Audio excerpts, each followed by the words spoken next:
So America decides, but what's the decision?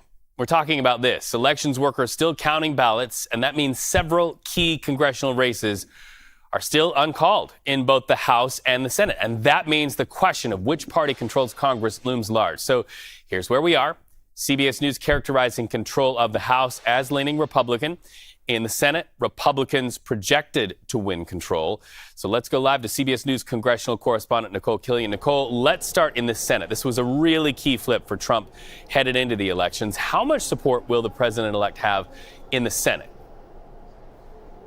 Yeah, well, for many, this seemed inevitable because Democrats really had a tough map to defend this cycle. But certainly having a majority in the Senate now will make the former president or now president-elect's job much easier in terms of trying to advance his agenda. Of course, we're still waiting on the results of the House. But as you mentioned, as of now, it appears to lean Republican. So if the president-elect gets that trifecta, expect a very robust legislative agenda to move very quickly from 1600 Pennsylvania Avenue here to Capitol Hill.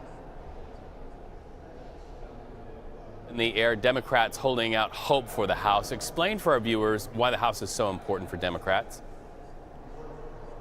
Well, look, the House is important to both parties. To be quite frank, House Republicans had a call not too long ago with the NRCC, which is the campaign arm for House Republicans, and they still feel extremely confident that they will retain the majority. About 205 seats have already been called in the House, and they believe that they can reach that magic number of 218 to get the majority that they need, even if it's a narrow one. House Democrats, for their part, though, are also holding a call, held one not too long ago as well.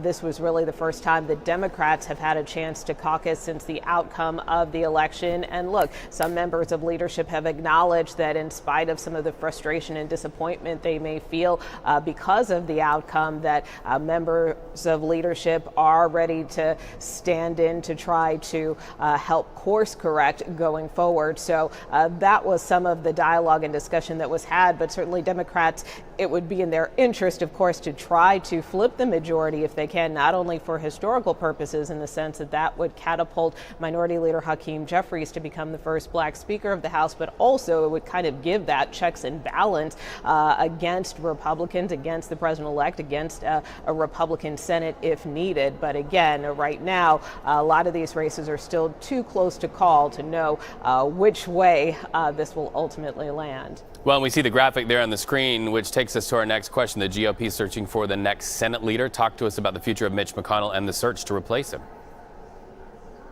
Well, as you know, earlier this year, Mitch McConnell made the decision that he would step aside from leadership, even though he would serve out the remainder of his term through 2026. So a lot of jockeying has been underway for several months now to replace him, but that is really ramping up in earnest now that those leadership elections will be taking place very soon. So you have the Johns, which is Senator John Thune, Senator John Cornyn among the top contenders. Also, Florida Senator Rick Scott trying to make a bid for this position as well.